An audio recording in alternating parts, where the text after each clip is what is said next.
Subcommittee will come to order. You'll have to pardon us a little bit. We're kind of running on fumes right now. Chairman Cole had us up till midnight, and I had our subcommittee up kind of early this morning, so they will earn a good rest when all is said and done. Today, this subcommittee welcomes the Honorable Sean Duffy, Secretary of the Department of Transportation, to testify for the fiscal 27 budget. Secretary Duffy, it's good to see you. Thank you for appearing before us today.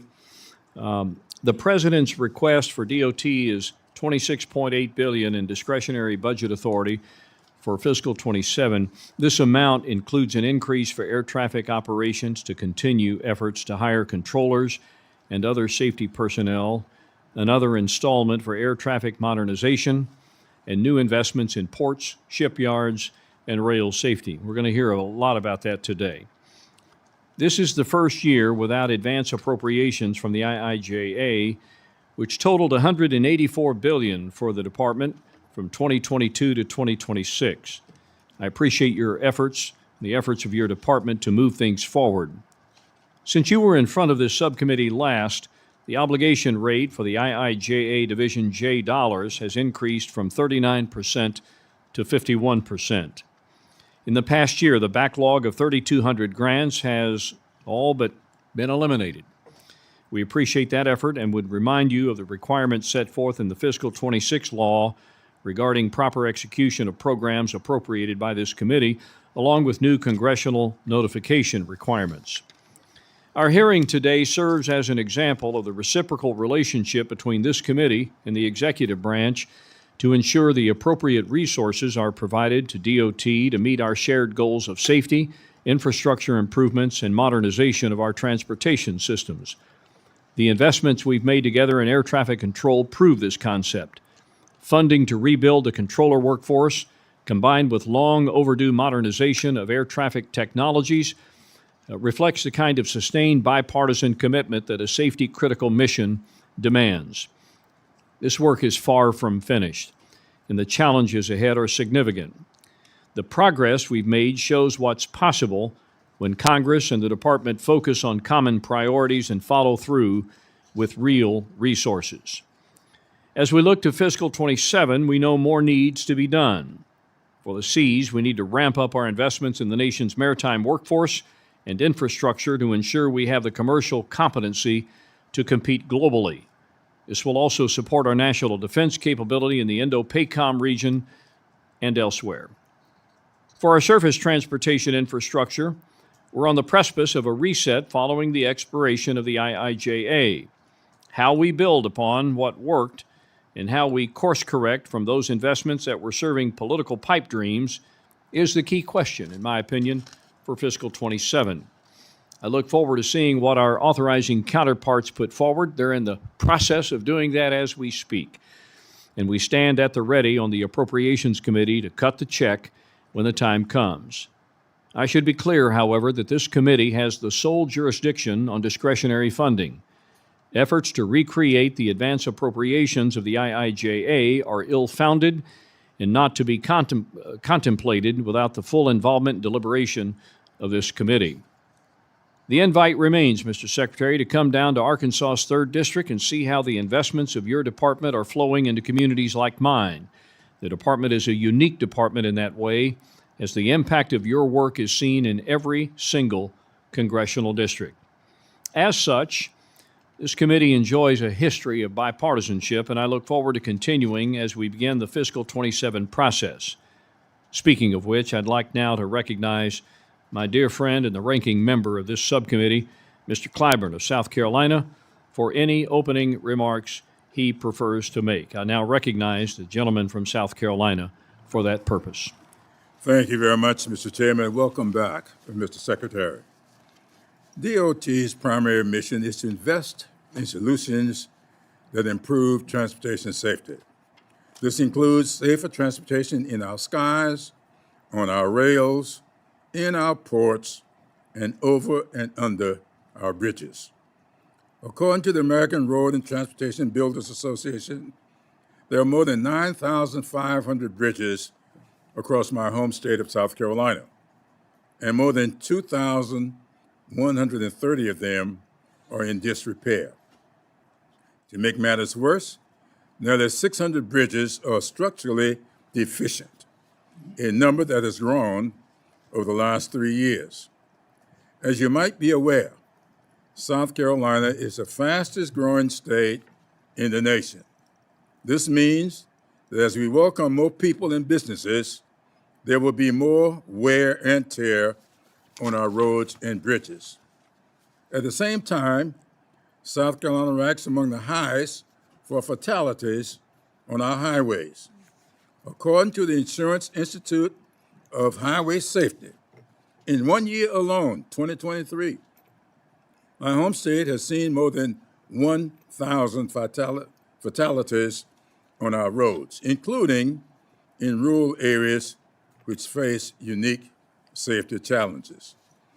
And this is not unique to South Carolina. In fact, the American Society of Civil Engineering gives the United States infrastructure a C grade, although an improvement from C minus, which it was before. It is in part attributable to the major investments enacted by this body. The bipartisan infrastructure law made a historic 5-year investment in our nation's transportation systems. Whether it is helping to repair deficient bridges or improve our ports, these investments are intended to enhance safety, employ American businesses, put more people to work, and create new private-public partnerships. I'm pleased that our colleagues in the House Transportation and Infrastructure Committee have begun their work to reauthorize so many of the programs important to our districts. However, I am concerned that this committee, is not at the table to support another tranche of much-needed supplemental advance appropriations.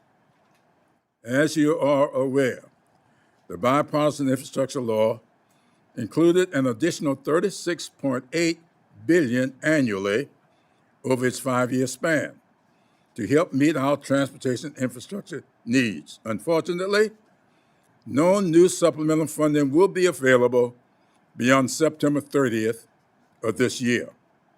I implore my Republican colleagues and you, Mr. Secretary, to impress upon our leadership and the White House to help ensure that this committee continues to help close the gap on transportation projects across the country. I believe this subcommittee can work in a bipartisan fashion to deliver safer transportation networks for the American people. And I look forward to hearing from you, Mr. Secretary, about how we can best use America's resources and talents to build a safer, more secure country. Now, with that said, Mr. Secretary, I would be remiss if I did not raise on this panel today my concern with your great American road trip. While I agree with the importance of having boots on the ground, so to speak, to learn more about the complexities of our transportation and travel needs across the country, it's important to keep in mind the millions of struggling tax-paying Americans who are not afforded the same opportunities. My hope is that as you're moving around the country, you will include some roads less traveled. Now, while I do not argue with Robert Frost, I believe that what really makes the differences in our lives are the people we encounter during our travels, irrespective of which road one might take.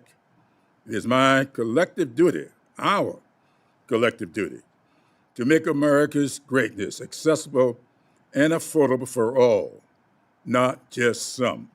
And with that, Mr. Chairman, I'll yield back. Thank you, Mr. Clyburn. And at the risk of patronizing the overall chairman, let me just say, as I said earlier today, reimagining the appropriations process for this Congress has been a challenge for a number of years, dating all the way back to the time, Mr. Secretary, that you were serving in this great body.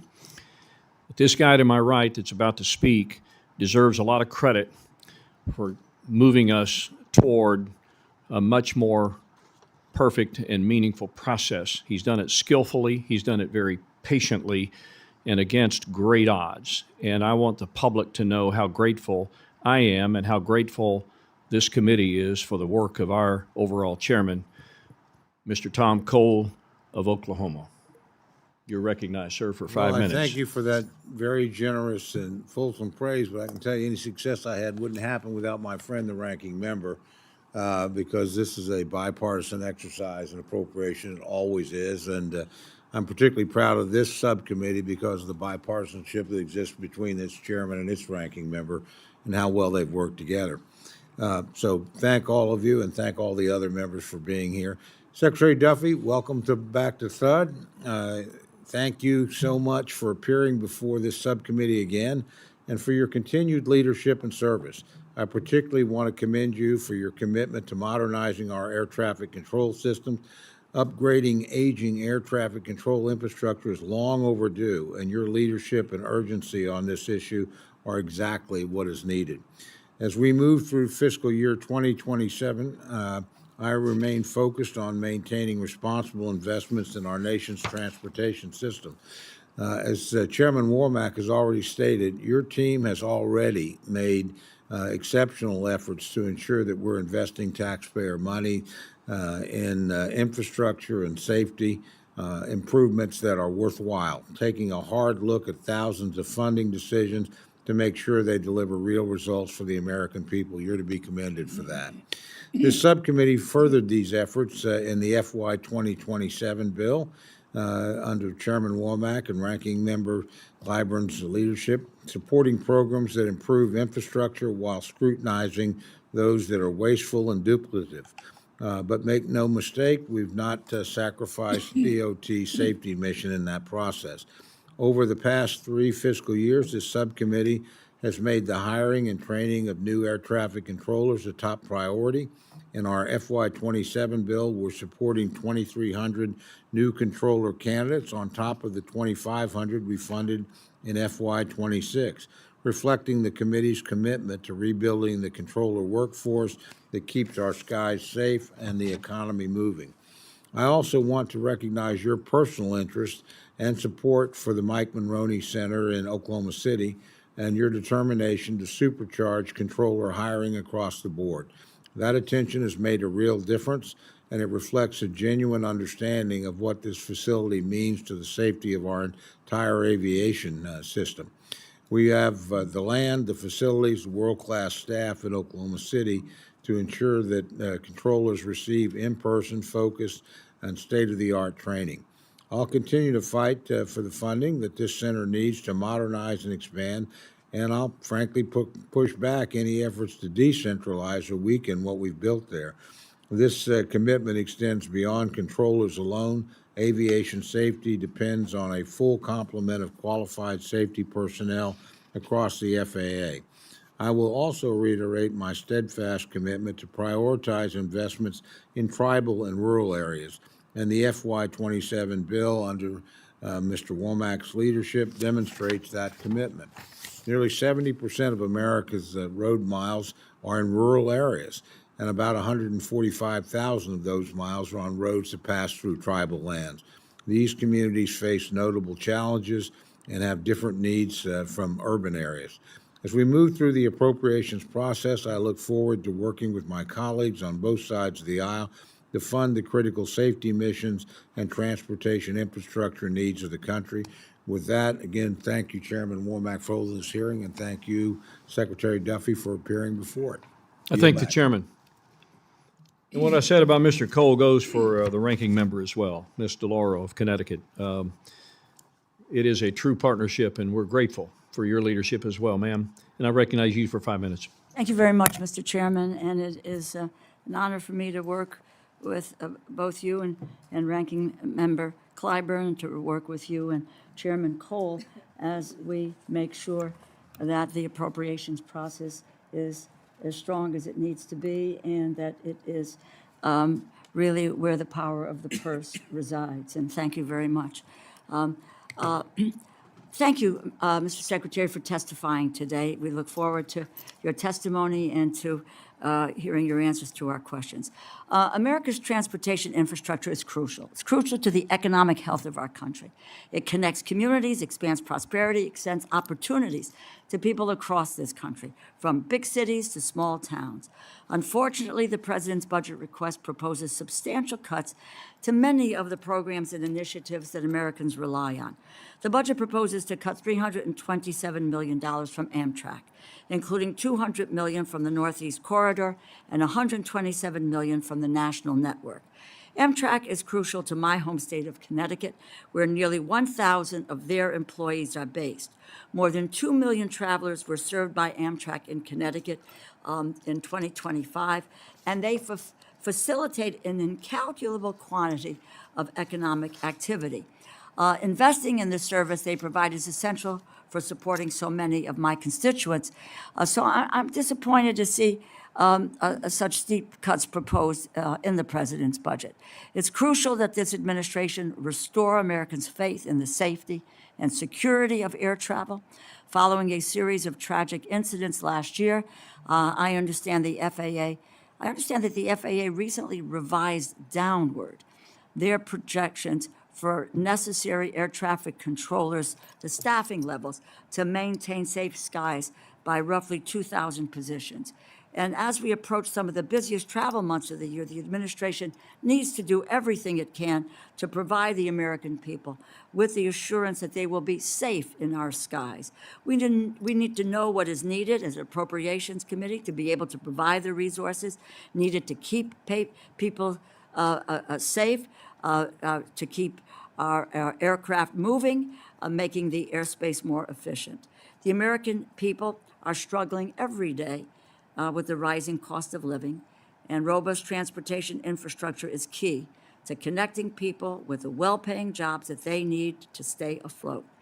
Transportation, I think we all concur, is an economic engine, and our investment in it must meet the needs that the American people face. So, Secretary Duffy, I look forward to your testimony today, and I look forward to the interaction with our questions and answers. Thank you, and I yield back. Thank you. Mr. Duffy, your full written statement will be included in the record. And at this time, I recognize you for 5 minutes to summarize your remarks. Chairman Womack, Chairman Cole, Chairman Rogers as well, Ranking Member Clyburn, and DeLauro, thank you for having me. It's good to be back in the House. It's great to have such wonderful attendance, even though you guys are supposed to be gassed. You're all here. It's great for me. I hope today we do have a chance to talk about what Mr. Clyburn mentioned about the bridges. It's an issue. And he also mentioned, and we all know this, that our infrastructure has a C rating. And I think as we sit here together, this is probably the most bipartisan place in this whole body. We all work together because there is not a Republican road or a Democrat bridge. There's not a Republican safe airport or a Democrat safe airport. We are all in this together as one American family, and doing this together, I think is critically important. And Chairman Cole, I would agree with you on tribal lands as well, making sure that is not forgotten in rural places like where I come from. The road less traveled is one that I have been on for a very long time. So to the committee, thank you for having me. And again, it's good to be back in the House. For the past 16 months, with your support, the Department of Transportation has been hard at work delivering wins for the American people. We have a once-in-a-generation opportunity to revitalize the critical infrastructure that millions of Americans rely on every single day. From our runways, to our roads, to our railroads, we have upgraded our national infrastructure, invested in the backbone of our economy, and made life safer for American families. We are aggressively moving to clear the backlog of 3,200 grants that were left behind in the last administration. Our goal is simple: to ensure that these grants deliver safe, enduring infrastructure that will serve Americans for generations to come. At the FAA, we have kickstarted a historic overhaul of our air traffic control system. This was made possible because of this Congress, and I'm grateful for that. Thanks to the Working Families Tax Cut Act, We received $12.5 billion as a down payment to begin deploying state-of-the-art equipment across our airports and NAS, and that work is underway. We replaced 50% of legacy copper wiring, converted 278 radio sites, installed 58 new surface awareness systems, and transitioned 17 towers to electronic flight strips. But technology is nothing without people. We need the people, our air traffic controllers. So since March, we've hired a record-breaking 2,400 air traffic controllers. And we had an innovative gamer campaign. We realized at the academy, as we surveyed the students, out of 250 surveyed, all of them but 3 are gamers. And so we made a pitch to the gamers. By the way, they have multiple screens. They're problem solving and they're talking at the same time. We received over 12,000 applications in 24 hours to be an air traffic controller. It was quite historic. We smashed the old records. It was a great ad campaign. But it is truly bringing in the best and the brightest who want to serve their country and they're concerned about safety. And I think these are the young men and women we're bringing into this field that is so important. We're also restoring integrity and safety to the American trucking industry. It was a policy of the last administration to allow for unqualified foreign drivers to get behind the wheel of a truck. Those days are no more. We just saw an incident in California a couple days ago, maybe it was yesterday. I think we all have to work together to have the right policy in place to make sure that our roads are safe. And what should that policy look like? I have my ideas on what we need to do together. We've worked with states to cancel 28,000 illegally issued licenses for unqualified foreign drivers, and we're holding some states that aren't cooperating accountable. We all need to follow the same rules. We've also knocked more than 20,000 drivers out of service for failing to meet basic requirements, like reading our road signs or being able to communicate with law enforcement. These changes aren't just keeping you and your family safe on the road, they have added benefits to boosting wages for the great American truckers who serve our communities every single day. Our commitment to historic safety standards is already delivering historic results. In 2025, we successfully reduced roadway deaths by 6.7% across the nation. Mr. Clyburn, I'd be happy to talk to you more about what's happening in South Carolina, but the numbers nationally have come down, and that is a good thing. This is the 5th largest drop in roadway deaths in the history of DOT. So we're making progress. We have a long way to go. We're at 36,000 plus deaths a year, still way too many, but we're making progress. We're going in the right direction. We're working on our Freedom to Drive initiative, working on bottlenecks across the country, making sure we can alleviate traffic snares. I'm going to try to move through this quickly, but I want to talk about what we're doing collaboratively with states to finally make transit safe and clean and dependable. I'm a Republican, and I recognize that our states do not work, our cities don't work if we don't have good transit systems. But I do think we should expect from those systems that they are clean, that they're safe, that people want to ride them. You should have your 16-year-old daughter should be able to take the subway or the transit system at 7 o'clock at night on a Saturday. And if we don't hit that standard, we have work to do together to make sure the bar is high for us, to make sure that people want to ride and they can safely ride, because a lot of people can't afford to ride other forms of transportation. So I think we owe it to our fellow brothers and sisters. I would like to just mention before I turn it back to you, Mr. Chairman, I would at one point like to talk about the Merchant Marine Academy. For those of you who've been there, that's wonderful. If you haven't been, I'd ask you to go. These are some of the most amazing young men and women, have such great heart. And their academy was built in the 1940s, after World War II. And it's, as a service academy, as Americans, I don't think our young men and women deserve to have the buildings, the heating systems, the lack of dishwashers.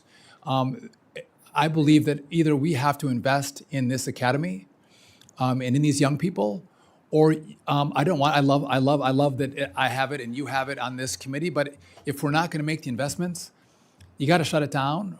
Maybe you got to give it to the Navy, and I don't want you to do that, but we can't let these kids, American men and women in this academy, have this kind of infrastructure. We can't, and because we let it go for so long, it's going to take a lot of money. And that's the decision that you all have to make, but I'll plead with you, because if you haven't been there, go see it and talk to the midshipmen, and you'll be heartened to see the men and women that want to serve this country and be mariners. So I've gone way over, Mr. Chairman. I apologize for that. Looking forward to your questions, and thanks for having me again. I thank you, Mr. Secretary. And on the subject of the Merchant Marine Academy, there's a couple of kids from my hometown in Rogers that will be incoming freshmen, class of 2030.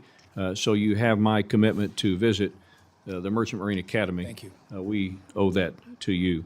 We have typically start with the leadership of the subcommittee, but today I'm going to yield first to Mr. Shreve of Indiana. He is performing double duty today. Not only is he a member of this subcommittee, but he's also engaged in the markup on T&I on the Surface Transportation Bill. And so at this time, I'm going to recognize Mr. Shreve for any questions he may have. You're recognized for 5 minutes, sir. Mr. Chairman, thank you very much. I appreciate this privilege, Mr. Secretary. Thank you for appearing before us. Thank you for spending some time in my state looking at a bridge project and many other things. I am the newest member of this subcommittee, so this is a particular privilege. And I serve on T&I, where we're obviously wrestling with the surface reauthorization today. And so there's a lot going on 2 floors down. I'm looking at this as a new member, but through the lens of both the appropriator and an authorizer. I am from Indianapolis, where we met last time. My district runs south and east. Our motto back home is we're the crossroads of America, and that's not just a slogan. Indianapolis, my district, includes material portions of I-65, I-70, I-74, I-69. I've got parts of I-465. We're a major short line rail state. We're talking a little bit about rail safety today and beyond, 2 floors down. The Indianapolis International Airport's in my district. It is the top-ranked mid-sized airport in our country, and it's the home to the 2nd largest FedEx air hub. So there's my pitch for Indiana's 6th district. Hoosiers know how to move freight, and we also know what happens when the system fails. In recent years, Hoosier families have suffered tragedies involving commercial drivers who should not have been behind the wheel of 80,000-pound rigs. Secretary Duffy, you have taken steps at your department, including stronger English language enforcement for commercial drivers and broader push to remove unsafe drivers from our highways. I want to focus on what our Congress can do to help you finish the job. Our protections are only as strong as the systems we rely upon. That's why I'm co-leading legislation to modernize DHS's SAVE system, so immigration status checks to non-domiciled CDLs come back currently and quickly. Indiana has been cracking down. Since April 1st, just since April 1st, our state has revoked 1,800 non-domiciled CDLs.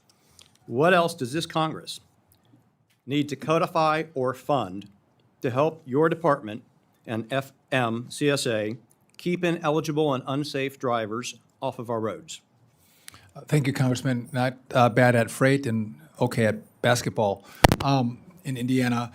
And I appreciate your work on the SAVE Act. That's important on the SAVE system. So I want us to be clear to everybody on the committee. The issues we've had with commercial driver's licenses has been a nationwide problem. There's not a difference between a Democrat state and a Republican state. Alike, all the states perform poorly, meaning they're giving commercial driver's licenses to people who maybe should not have been in the country at all. They were illegal, or others who had come into the country in the last 4 years, and they were given a driver's license for way longer than their work permit.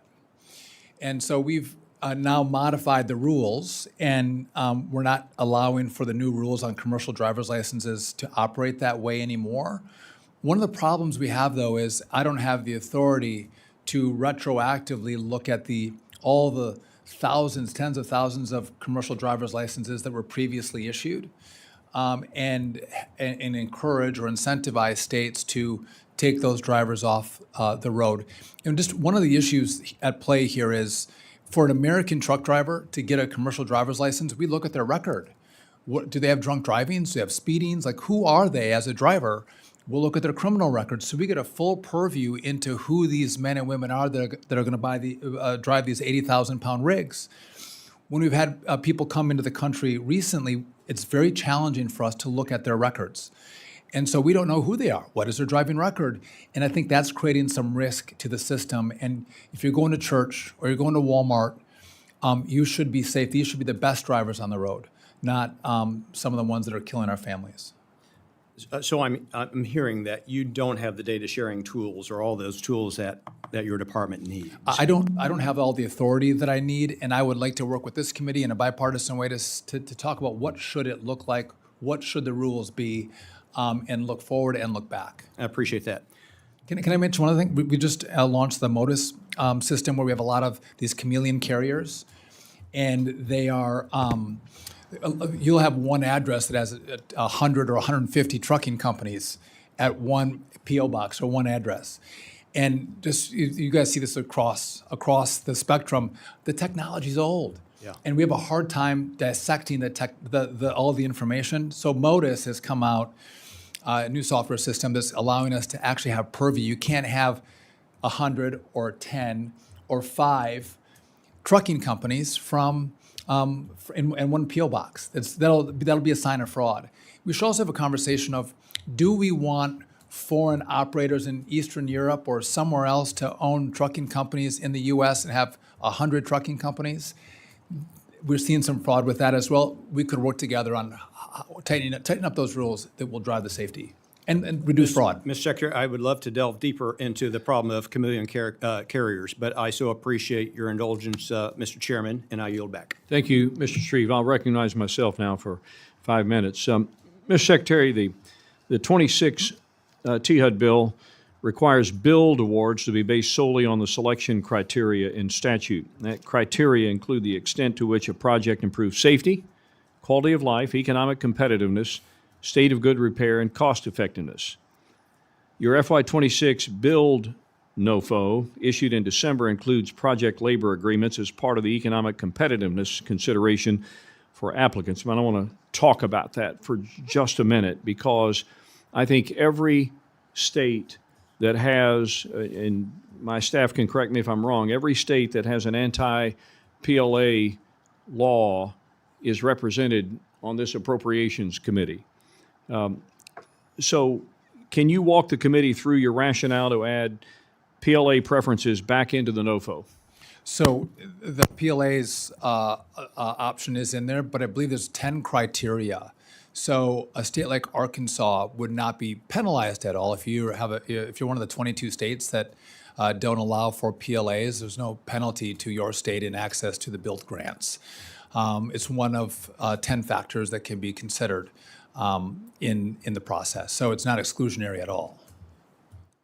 What specific analyses or procurement reviews or economic calculations has the department conducted to evaluate whether a PLA preference makes are economically competitive? Can you help me understand what background you have to make those determinations? Well, we'll look at we'll ask for data to be submitted, information to be submitted, but we isn't, you know this, we want good projects, and projects that we're not going to spend just a lot of money on to spend money. We want the deliverable, and does it make economic sense as well? And so we'll ask for information from the project sponsor, and then we'll analyze that. And I'm not to shock anybody, but sometimes people fudge information to us, and we have to go through and suss out the truth of the information that was submitted to make a determination. Well, I asked the question only because we want to make sure that non-union states, like my state of Arkansas, can remain competitive, and it's good to know that they're not going to be punished for having those types of prohibitions. Finally, as you know, I've championed funding to address the chronic shortage of safe parking for American truckers. Our 27 bill made another installment in this priority. The trucking industry, state DOTs, and local communities are watching closely to see how the department moves on these grants. This is not a single agency problem. It crosses the Federal Highways Infrastructure Portfolio and the Federal Motor Carrier Safety Administration's Safety and Hours of Service mission. It's not just a convenience issue. Tired drivers who cannot find a legal, safe place to stop are a safety hazard. And you don't have to drive America's interstates, particularly at sundown, to understand where these truckers are finding some relief. They're on our exit ramps and entry ramps. Can you provide us with an update on the implementation of this program and specifically when you anticipate the release of a NOFO? Yeah, so first, I appreciate the committee's work in making sure, I believe it was $200 million for truck parking, and you're right. You go to a on-ramp or off-ramp on any freeway, at sundown, we have trucks pulled over. They're looking for places to park, sometimes spending upwards of an hour looking for a place to park, and it becomes a safety hazard and a safety risk for other drivers, but also for those commercial drivers. So I believe it's either this week or the start of next week that NOFO on the $200 million will come out. And if I do think if the money comes back for a second round of truck parking, I do think there could be an opportunity that we could work on. Is there a way we could expand the money that this body gives to have a public-private partnership where we bring in private capital to truly expand and give us more parking across the country on our freeways and interstates? Are federal highways and the motor carriers working on a joint framework on this, how these funds are going to be deployed? Well, OST is putting out the NOFO, and we worked with all the modes, and we'll together work through the best applications. There's a thought process on how we could do that, and how we should look at where we do it. Is it sporadic, or is it on several different routes? We have another installment that's in our bill that we marked up this morning and will be in front of the full committee in a couple of weeks. But I want to make sure that truck parking will continue to be a priority of your administration. And I think we're going to ask for a quick turn off the NOFO so we can make determinations and get those dollars out relatively quickly. I thank the gentleman. Thank you. Mr. Clyburn. Thank you very much, Mr. Chairman. Mr. Secretary, I've got a safety question that is a two-parter, one involving manpower, the other methods. The first one is, we've spent, $96 million to hire new air traffic controllers. And I understand that there's been a sort of a new supercharged hiring process that is being undertaken, but it's been called to my attention that the NATCA, the Air Traffic Controllers Union, is not involved in this process at all. Could you explain why the group representing the employed was not brought into this? That's a great question. Thank you, Congressman, for asking it. So just if you give me, I'll try to be quick. The historic level of staffing up till 2024 was the 1.87, which is what we've gone back to right now. And it was bumped up to a higher staffing level for the last 2 years. But historically, that's the number that we've determined is a safe staffing level to operate the national airspace. But because of the disagreement between the FAA that wanted the historic number and NATCA that wanted the bigger number, you all told me to go to the Transportation Research Board and have the Transportation Research Board, independent, nonpartisan, look at this and tell us what's the right staffing levels. And they did come back and they've said that the staffing level that we've come out with, the historic staffing level, is the right level, not the heightened one from NATCA. And by the way, I do work very well with NATCA and the team, and I'm grateful for the controllers and have a wonderful relationship with them. Well, I hope that the relationship will continue, because I do believe, irrespective of what one's feeling may be about organized labor when there is a legitimate group representing employees. I think, irrespective of whether or not we follow their suggestions, bringing them into the process, I think is a good thing. My other question on safety is this. Now, I understand that our commitment to modernizing your efforts has been met with some skepticism about a fee that you talked about charging in order to facilitate that modernization. Could you tell me a little bit about this fee? And No, thank you. That was, someone had asked me a question about how could we fund this? So I would tell you, the $12.5 billion that you all gave me, by the way, that was a leap of faith. That was truly a leap of faith because this goes back to Next Gen in early 2000s. We knew this was a problem. And you all gave billions of dollars and you never got the deliverable. And so that you were seeing all the aviation incidents and you took a leap of faith on giving us that money, I'm grateful for, but that's not enough. So we're doing the infrastructure. I mentioned the telecom and the radios and the radars, all that's being done. But the deliverable for the American people, the magic for the American people is going to be the software, because I think people don't want to be delayed. They don't want to be canceled. If it's a mechanical issue or it's weather, like we can't control that, but we're going to have more airplanes, commercial, general, eVTOLs, drones in the airspace, and the software is a big part of it. And I don't have I keep asking for money. Haven't got it yet. I'd love if you all wanted to give it to me. But if that wasn't the case, another option, I'm just an idea factory over here. If you wanted to charge a fee and put that on to come in and fund this, but I'd prefer that you all just gave me the dollars. And just if I can make one other clarification, the way this works is that you are very strict in how I could spend the $12.5 billion. I don't have a lot of latitude. I wish I had latitude to take some of the money and move it towards software development.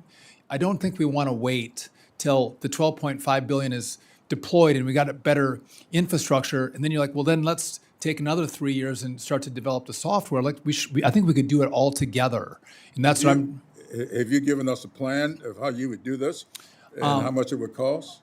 I have. I think I did. So I'm going to ask for. So I wanted another. Originally, I was at $31.5 billion. You gave me 12.5. Well, everyone here has a problem with a tower in their community. Everyone calls me about their towers because they're really old. I took the tower money out now, and I'm asking for $10.2 billion. I think you all are going to give me money for towers in your own districts because everybody has a problem because it's really old. But the 10.2 gives us some money for the Chicago, the Chicago tower, and then gives us the money for the software that we're going to need. And I'd happy to. My time has expired, but I'd welcome to sit down or give your team a call please, on what we want to do. I'd like to know a little more about this fee. Sure. Thank you, Mr. Clyburn. Mr. Cole. Thank you very much. And again, Mr. Secretary, as I said in my opening remark, we very much appreciate your focus on the Mike Monroney Center and getting a handle on this problem with the air traffic controllers, how many of them we have producing. I know that over many years, and we've gotten a high washout rate, which in some ways is reassuring because it means the standards are high and they're tough to meet. But I know you have a particular focus on trying to improve the student graduation rate. Could you tell me a little bit about what you're doing and what kind of success you're having in that regard? So you bring up a good point. The washout rate is about 30%, and we want a washout rate. We don't want everyone that gets into the academy to graduate because you need the best ones and the right ones. 30% is too high. And so we've had some unique set of problems where we lost some students last fall, and that's brought our washout rate back up because they count as a washout. But what has been the ad campaign to bring in excited young people to be controllers, coupled with the time frame, we've truncated the time frame that you can apply until you get a seat in the academy. It's 39 days. It was pushing a year before. And by the way, that was not an easy problem to grapple with, probably one of the most difficult problems to grapple with. How do we truncate the time, get the physicals, get the testing, and get a spot in the academy? So that is still a work in progress, but it should be lower than 30%, but we had some unique problems in the fall. A couple of, and I'm sure you're aware of this, recently we had the FAA director, Mr. Bedford, out there, which was, I think, the first time we've had a visit in 7 or 8 years. Really appreciated the team.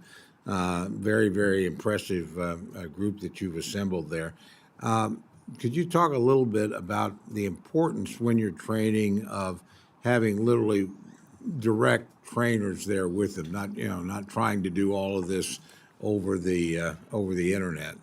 Makes a big difference to have real instructors in a face-to-face relationship with students. So just to be clear, I did beat the administrator to the academy. I've been there early in my tenure. So, and it's a remarkable facility. And Oklahoma City is the hub, and they do an excellent job. But you do want hands-on, skilled training. This is not something that you do over the internet. We get experienced controllers, experienced professors to come in and give great instruction to the young men and women at the academy. And by the way, if anyone hasn't been to the academy, you should actually go and see the training facilities in Oklahoma City. It's quite remarkable. And one of the, and you know this, one of the issues that we have is the throughput through the academy.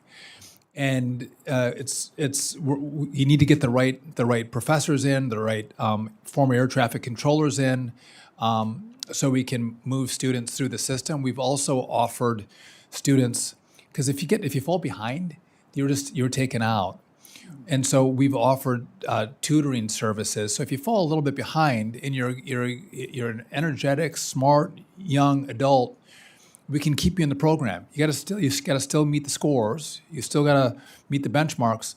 But if you just need a little extra help, we're offering that to the young people who are there to get them, to get them through, and that can be helpful on the washout rate. Just a little extra time that you can give to someone can make a big difference for a great air traffic controller. Appreciate that. I'm running up on the end of my time, but I would like to ask you I know we've got the Olympics coming in 28. Unusually, Oklahoma City is actually a minor part of the site. We're not Los Angeles, but we have softball and water sports, and you've got a system of distributing the monies we vote, which seems to be working well. But could you sort of tell us where you're at in that process? Yeah, so you all sent a pot of money, and I could walk through how that money is being spent. But all of the locations for the Olympics are going to receive money. Obviously, Los Angeles is going to get a lot more. This for transit specifically, almost $90 million. But if you want Oklahoma City or Oklahoma is going to be $2.5 million. And again, the less you have going on with the Olympics, the less money you're going to get in transit. Sure. The most is going to be California, and they're getting the biggest chunk of the... Not a complaint, just wanted to flag it for you. California might object if we gave you as much as them. Thank you very much. I yield back. Thank you, Ms. DeLauro. Thank you very much, Mr. Chairman. Mr. Secretary, I want to talk a little bit about rail, investments in rail, including Amtrak. Critical importance to the economy, particularly to my constituents and those who live along the Northeast Corridor and rely on the service to connect them with their schools, with their jobs, including myself. I take Amtrak twice a week. And love it. So I know that the Northeast Corridor Rail Line is a service, it's a lifeline. It's $6 trillion to the economic region, which spans from 12 states, from Virginia to Maine. The budget request that we received from the department through OMB, in addition to that, we've historically received a grant request directly from Amtrak. This year, the Amtrak Board of Directors, which you are a member, has chosen not to submit its independent funding request to the Congress. I appreciate receiving the department's request, your views on this. But having the separate request from Amtrak in years past has been critical.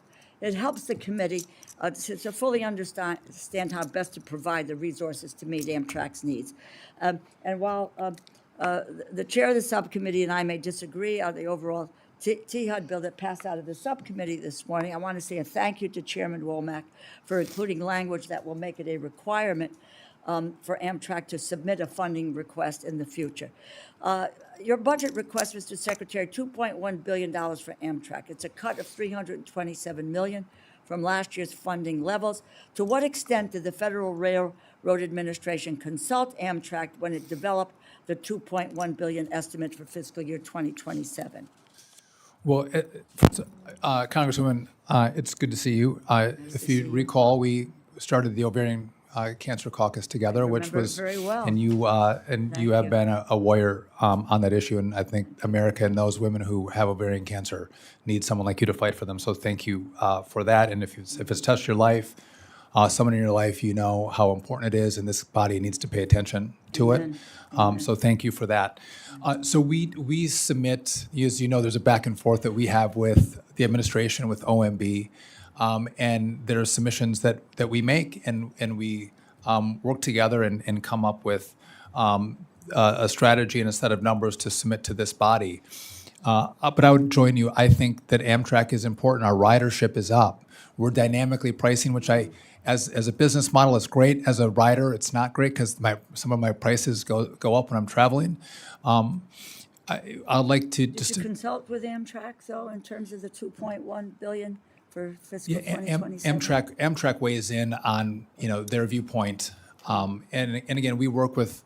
There's a lot of different components that go into putting this product together to submit to you. It's my understanding, though, and I just wanted to, your request is 327 below 2026, but the capital plan that Amtrak has laid out calls for 2.4 billion in federal appropriations, which is what they say is necessary to continue passenger operations, their capital state of good repair activities for 2027. So I've got some concern that capital and state of good repair work may go unaddressed at the lower level. What are the implications, if any, if Amtrak is funded at the lower level? Well, I think what's happened with Amtrak is our revenues are up. Right. Which is I applaud that. which is And that's the helpful. Northeast Corridor. People are riding, right? That's great. And by the way, in Connecticut, we've made, as I think you're aware, a lot of investments on rail. And you're a critical juncture for rail, and we've made a lot of investments there. But I think with the ridership and the extra resources that are coming in, I think that's how we see the bridge being met. As we look at what does the Congress need to provide to Amtrak, and what can Amtrak do on their own because of the great success of Amtrak in this environment, and the ridership and the dynamic pricing.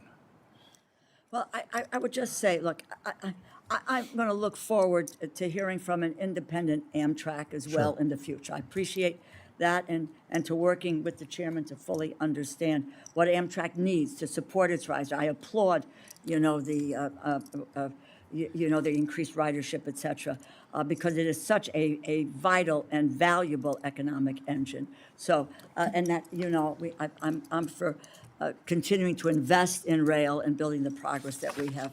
Could I mention one other thing on Amtrak? Sure. We've worked with the unions, and we've worked with other stakeholders.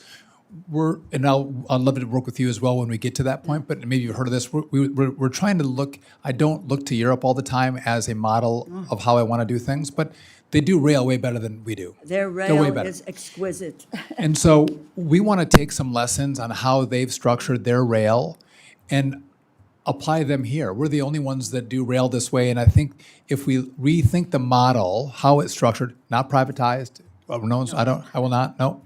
But I think if we do a different structure, it's going to be better for states, and I think we're going to get better purview into how the money is being spent. And so I would, as we work through that, I would welcome your input and insight into what we're thinking about. But I think we can do even better. Look forward to that. Thank you, Mr. Secretary. Now yield back. Chairman Rogers. Thank you, Mr. Chairman. Mr. Secretary, welcome home. It's good to be home. You had a great career here in Thank you, Mr. in Chairman. the House, and you're doing great work where you are. You mentioned in your opening remarks about that your job is to work the family, work for the family. Well, you're an expert in that field too.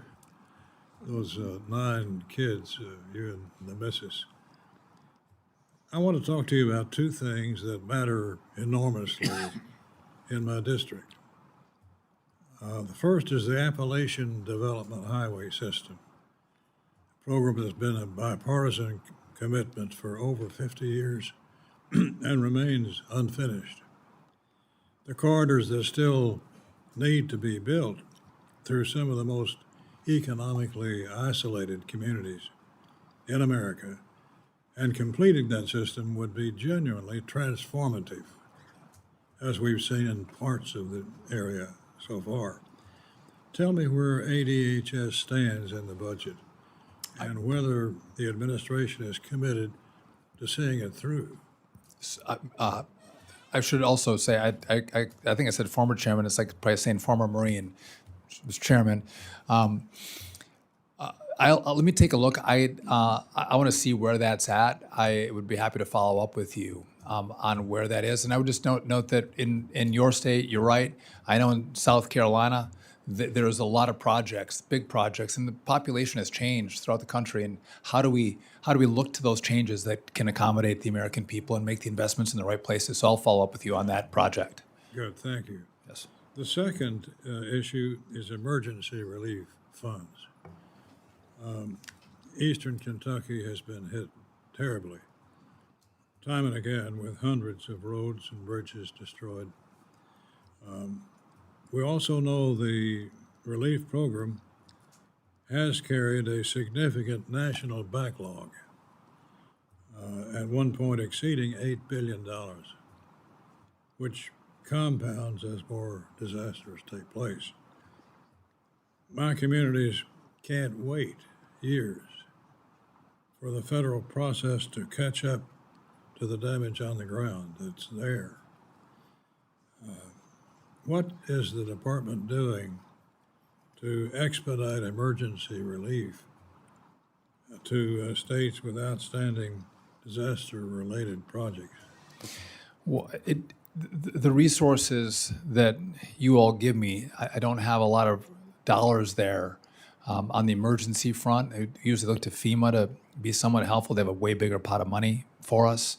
But it is looking to those areas that have been hit hard by disaster and looking how we can apply grant money to those hard-hit areas. Again, American citizens that need the help of their government and their federal DOT to make the critical investments. So if you want to talk further about what the needs are in Eastern Kentucky, I'm happy to do that. And I'm not sure where the application process is from the state and the state DOT, but I'll get briefed up and I can give you a call. Good, thank you. Good luck. Thank you. You're back.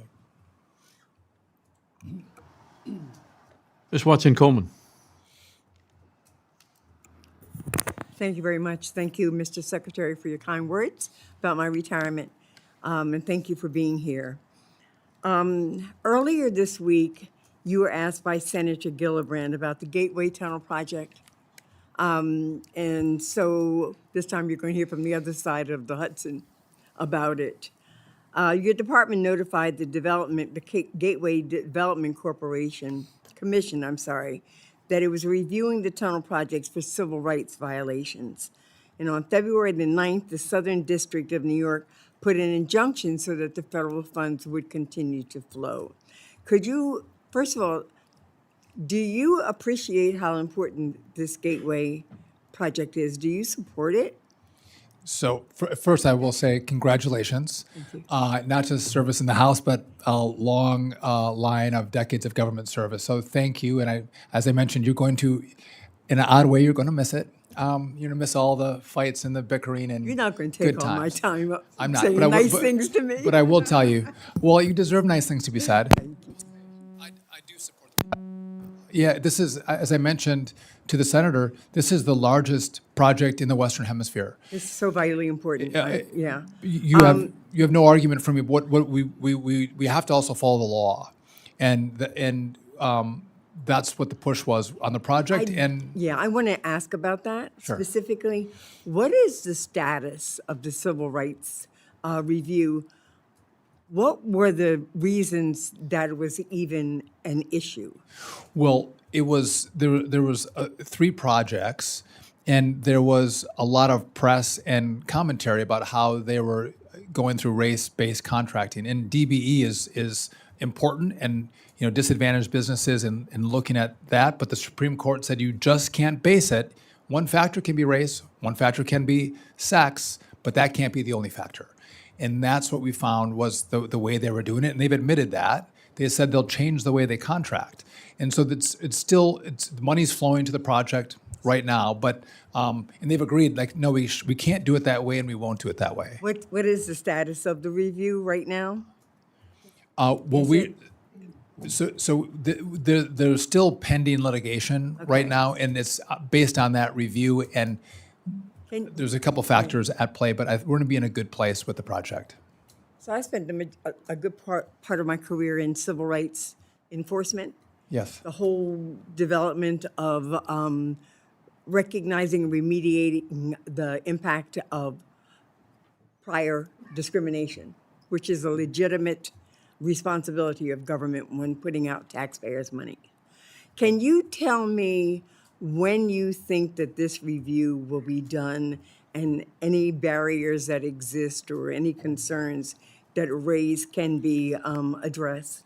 So I would tell you that this is more of a litigation issue than now, probably where we're at in the process of the review. The project sponsors, Gateway, has been very cooperative at this point, and we're working through the finer details So can on I, that, thank you. but not long.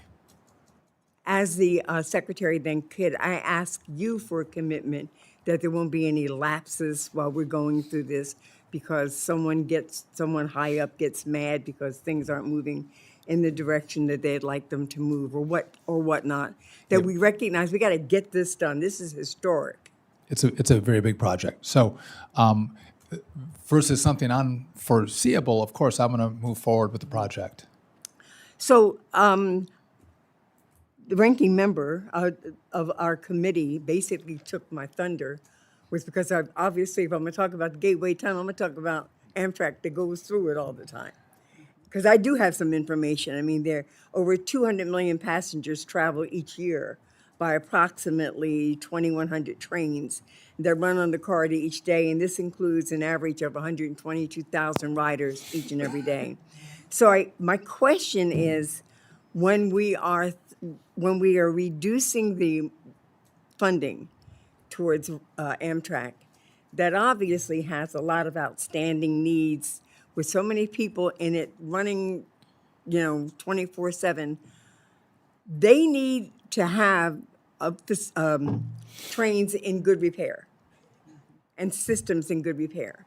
So if we're taking this money away from them, are you anticipating replacing that loss to Amtrak from another account? And if so, what might that be?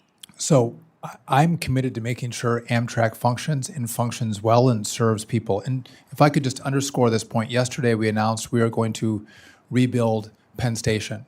Now, if Gateway doesn't happen, does it make sense to do Penn Station? Probably not.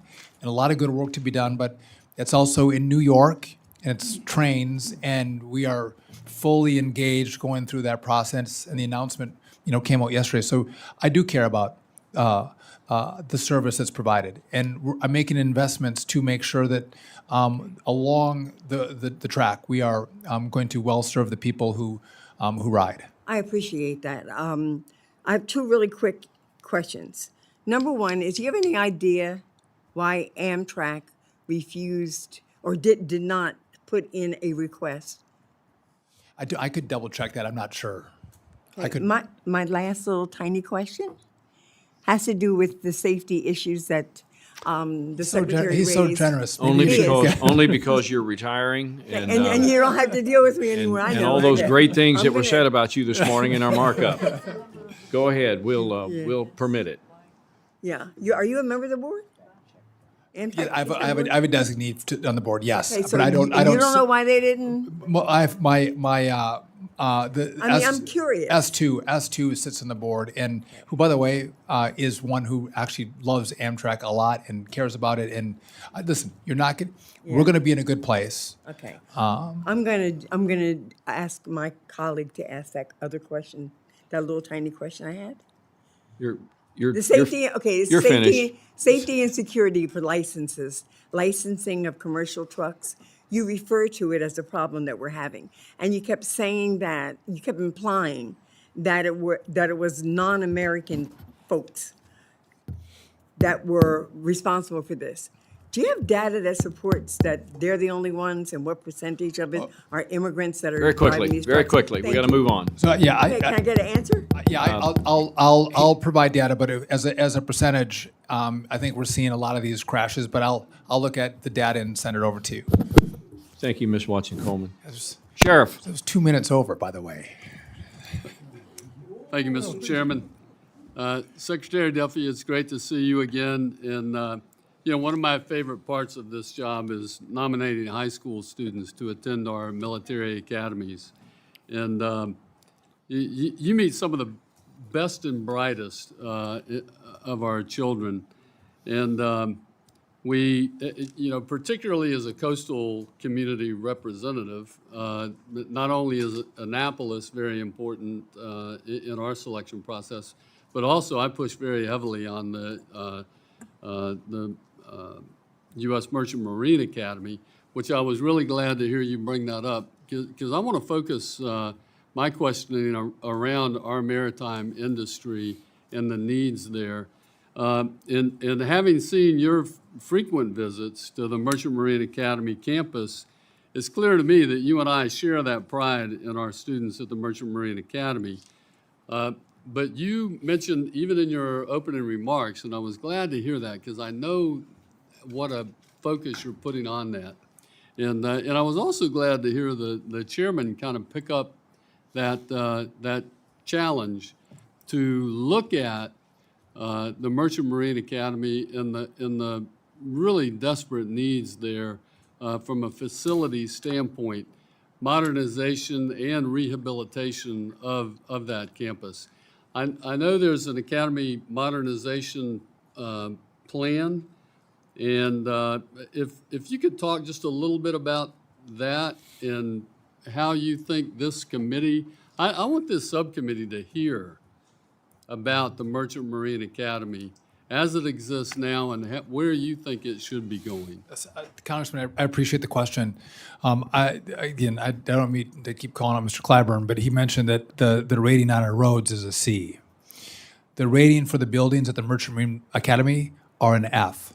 Correct. It's deplorable the way these kids are living. They didn't have hot water for 4 months. They had a dishwasher that didn't work, so they're eating off paper plates and plastic forks. And so one of the problems that the committee had, and I think this is fair, is you'd sent money and the money wasn't being invested and spent.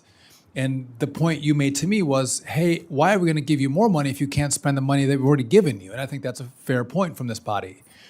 We have hired the Army Corps. We have their A team from the Army Corps. They've developed a plan. But one of the issues is that there's so much work just to keep it operational, and I mean, keeping buildings from falling down, that a lot of the money goes to that. So I would say to the tune of, I mean, if this is the proposal and it's going to come in at, for capital improvement, 70 million, shut it down. Send the kids home. And I don't want you to do that. I don't want you to. I want you to make the investment. But sometimes we can forget about shipping. Well, today we see how important shipping is. It is, I mean, almost all our products move on ships. And do we want to have American sailors sail those ships? If we come into times of conflict, these are the men and women who sail those ships to back up our military. They're a critical, part of national security, and I think they're worth it. But we can't. If we did it really quick, it would be about $1.5 billion. If we take a long time, it's going to be $3 billion. But every academy is getting, $600 million for this. Some are getting brand new stadiums, and these kids don't have hot water. Right. And I would tell you, just please go see the young men and women. Come, they're going to graduate on the 20th or 22nd of June. Come and see them, and you'll say they're worth the investment. They're worth the time. We should not cede the maritime industry to some foreign country. It should be ours. We were the best, and we should be the best in the future. Amen. Thank you. And secondly, let me follow that up with the another issue here, and that is our U.S. maritime recruitment that I know you're behind. When I look at the two recent Jones Act waivers, the 60-day and the 90-day, that's 150 days that our U.S. flag vessels are not being utilized when they're available. Now, under the 501A waiver that's asked for by the Secretary of Defense, that precludes any even look for Jones Act vessel availability. If the waiver is under the 501B, that's done by the Department of Homeland Security, and then there's a look, MARAD has an opportunity to look, and if there's a Jones Act vessel available, they get that call as opposed to a foreign flag vessel. Can you talk about the importance of supporting our supply chain integrity and resiliency and the impact that these waivers are having on that? So if first of all, that it did come from War and Homeland together. We were advised at the end that this was going to happen, but we were not consulted. But if we can figure out how we get cargo on ships, we're going to get shipbuilding back in America. And I think that's some work we can all do together, because I think we want to build ships in America. But if you think this is like cabotage, so we don't let a foreign carrier fly into the U.S., pick up passengers in New York, and then fly to California. Right. We prohibit that. You can't do it. And it's the same philosophy in maritime, right? You can come in, but you can't sail around our ports. And I think if we didn't have the Jones Act, we wouldn't have a maritime industry at all. Right. And so this is a unique time, and we'll get through this time, and I don't see long-term waivers, but in this moment, I thought, again, War has different and probably better information on what they're seeing than I had, and so I don't. I'm not going to comment on the decision they had to make. But thank you for bringing that up. Sorry, Mr. Chairman, I yield back. Thank you. And for the record, both sides are now even on time. Ms. Torres. Maybe not for long. Secretary Duffy, thank you so much for being here today. I do appreciate you being here. The city of Claremont, the city of Claremont was deemed ineligible for a fiscal year 2025 Safe Streets for All grant because one of your staff missed an email. Missed an email? Missed an email. But, Secretary, mistakes happen. I get it. But the city of Claremont shouldn't be penalized for an in-house error or be forced to pay thousands more in filing for a new application. My ask of you today is to cure this mistake with the city of Claremont.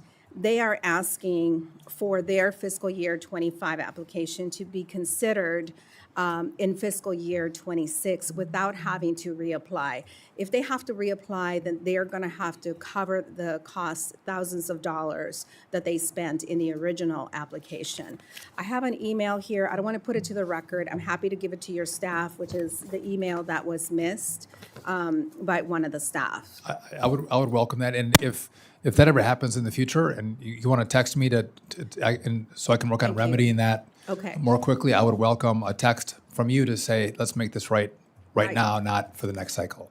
I appreciate but I will take a look that. at that. I really appreciate that and your openness to discuss all of these different issues offline with us. I will reach out to you on some of the priorities that we have. I represent a freight corridor, the LA, including priorities for the LA 28 games. One of those is going to take place literally like 20 seconds from my front door. So I invite you to come and spend some time in Welcome, my Matt. district during that time and bring that Barbecue at your beautiful house family. maybe, or yes, I'm not sure. Of course. So look, much has been said already in other committees that I don't want to talk about in that way about the road trip. I do want to say personally that it warmed my heart. It brought to me a lot of memories of my childhood, growing up in a UAW household and being able to afford to take camping trips in the summer, in the winter. A road trip is a great way to show off our beautiful national parks, especially as we celebrate our 250th birthday. It's unfortunate that President Trump is making road trips unaffordable because of his illegal war in Iran, the tariffs, and a complete disregard for struggles of working families. The closest the families that I represent will get to seeing the beautiful sights is hopefully they'll watch on YouTube or whatever other channel that road trip that you were in, because I think it was beautiful. Your trip was filmed over the course of 7 months, 24 days between September 2025 and May 2026. I want to submit, Chairman, for the record, this article which states that during the 43-day Republican government shutdown, we had air traffic controller, high absences, people working without pay, that at the very least 3 of those days of that trip, Secretary was on that trip. Can I put this to the record? Without objection. Thank you. Secretary Duffy, between September 2025 and May 2026, the National Transportation Safety Board Aviation Accident Database states that there were over 900 aviation accidents, 167 of them fatal. We have major DOT issues that you've outlined in your opening statement. And while I also want to celebrate the 250th birthday, we have a lot of urgent needs. You have a lot on your plate. I don't envy the work that you have on your plate. You stated that working remotely didn't affect your job performance. Being the Secretary of Transportation is a 24/7 job. My colleagues on the other side of the aisle were convulsing when the former Secretary of Transportation took parental leave when his twins were unfortunately ill and hospitalized. So I want you to explain to us, or just talk to us about how did you manage that remote work? Is there anything that you can suggest to us as more and more of our staffs are asking to be allowed to do some of that work? I'm gonna allow him to answer the question. I just want to remind the subcommittee here that we have a 5-minute rule for a reason. And if you're going to spend most of your time editorializing, that's your call. But to be respectful of everybody else's time, let's hasten along, Mr. Secretary. Sure. Listen, I appreciate the kind question. I didn't want and- this to be a negative thing. I want you to talk about Let him remote answer. working. Let him Yes. answer. I don't take it. I appreciate the question, actually. So just to be clear for the committee, this was done to celebrate, as you mentioned, America 250. With my own mother, who passed away a couple of years ago, my dad wouldn't come with us, but my mom would drive us from Wisconsin to Arizona, or Wisconsin to California, or Wisconsin to Florida. Some of the finest memories I had with her, and as she had a long death, the kids talked to her about the road trips. And I've done those with my own kids. And I think it's a great way. You guys all are from beautiful places. And I know you want people to come to California as well. So to incentivize people to see their country, I think is a beautiful thing. And I know you're not saying they shouldn't, but, and it's one thing that actually unites us is the 250th birthday, but also the beauty of our country. That brings us together. And so this was run through the career ethics that worked for me in the last administration and well beyond, that said, yes, this makes sense. It was in partnership with a nonprofit. It's in conjunction with America 250 and Freedom 250. And this body has told me that One of my jobs is to promote travel and tourism. I didn't make any money. I don't get anything. I did it with my children. How did you manage to film it? And so to that question, remote? I think that's a great question. But if you mentioned the shutdown, I think between everybody here, I was sick of seeing myself at airports all over this country. I was everywhere. Thank you, Mr. Secretary. We appreciate that. I did it in a way. We appreciate that. I'm going to reclaim the time here. Okay. Just It's- getting going, it's- Mr. and Chairman. Thank you, want- Chairman. I want our members, heed the gavel, Mr. Zinke. Well, thank you, Mr. Chairman. Mr. Secretary, how are you, sir? Congressman? And I wish you would have went to Montana during your trip. I'm glad actually you were on the front line looking at the roads as your job would entail, as I did when I was secretary. Maybe I did go to Montana. You just got to tune in. Let's talk about Montana really quick. You're from Wisconsin, I'm from Montana. You know, it's rural out there, and a lot of it is our essential air service. I see in the budget on page 23 your recommendation is to identify a cut of $308 million to the EAS program. You know, Montana way out there. Some of us regulatory, some of these security systems are adding a lot of cost. And we're not Chicago. We're Kalispell, we're Butte, Montana, and some of these regulations may make sense in Newark, but they don't make a lot of sense out there.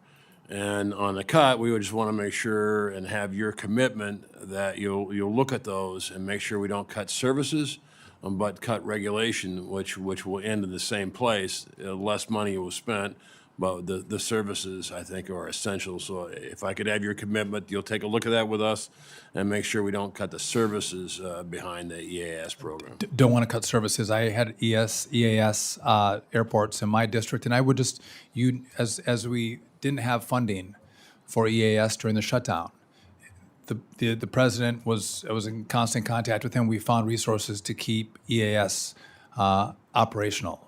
So we didn't lose service to the rural parts of America during that shutdown, the 43 days. So I think that underscores the commitment that I have with the president to making sure that that we continue to provide for the rural parts of the country. Not that appropriations is American interest or American Indians and tribal centric, but those smaller communities, you know, serve our reservations and our Indian nations as well. Let's turn really quick to drones. Love drones, but it's been a topic for a long time. I first started working in drones in 2003. And the attitude from the Department of Transportation is, you know how we safely fly drones? We just don't fly them. I said it. I don't want somewhere else to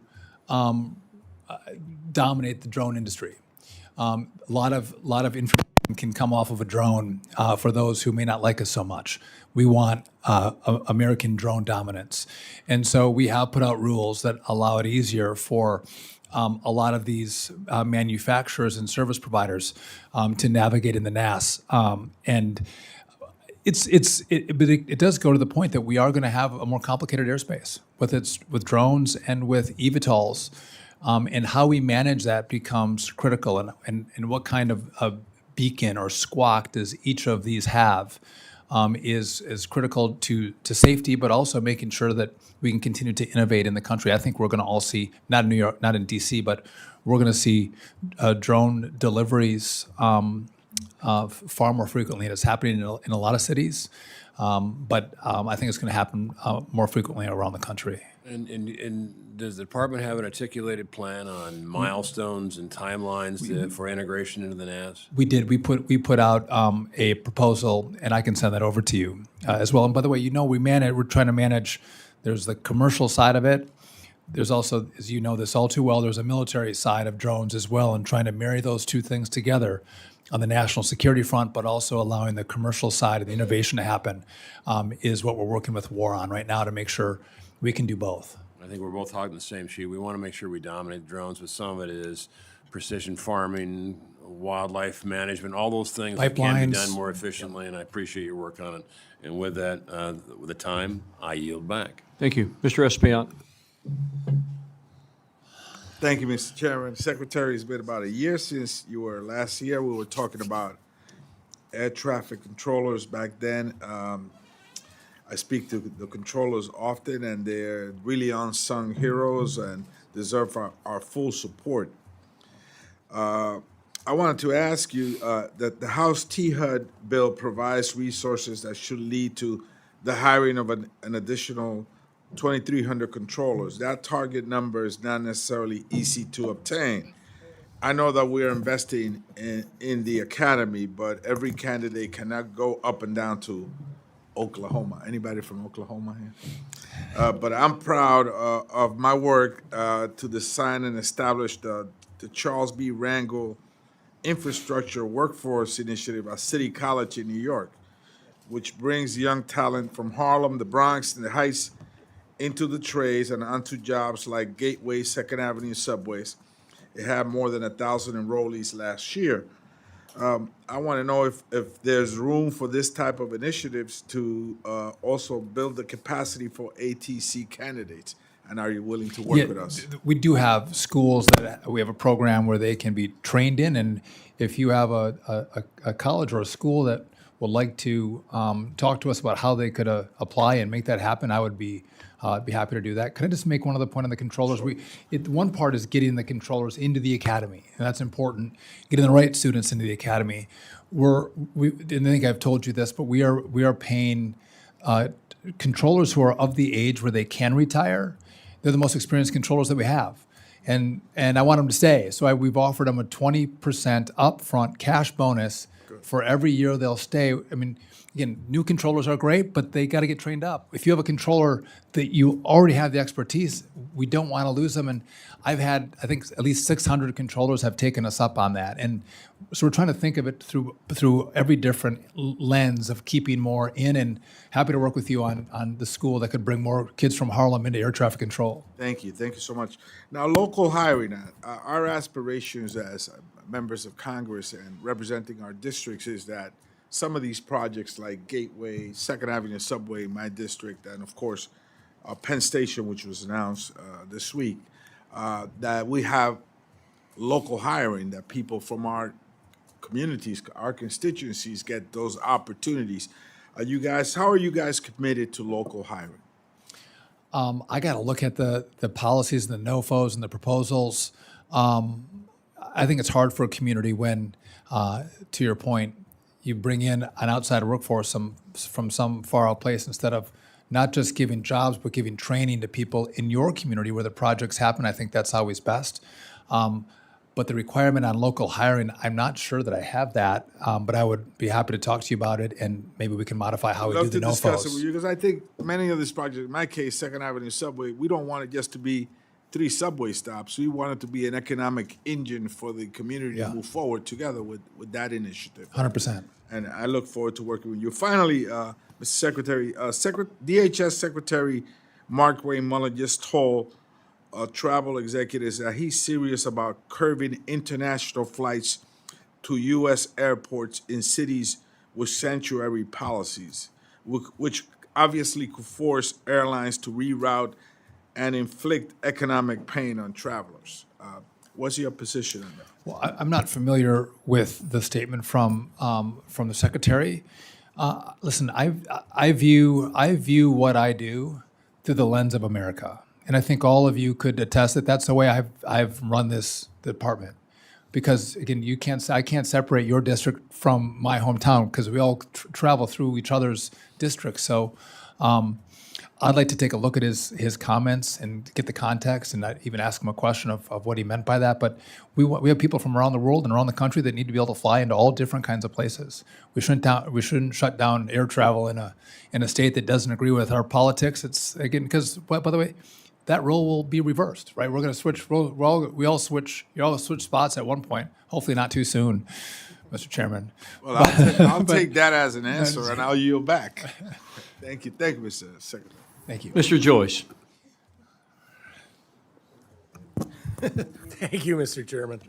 It's always a pleasure to see you, Secretary Duffy. Good to see you. First question, I think I asked you last time, you're going to look into it. I'm going to bring it up again just to refresh your recollection, but it involves the Port Infrastructure Development Program, and they have substantial investments in your ports nationwide.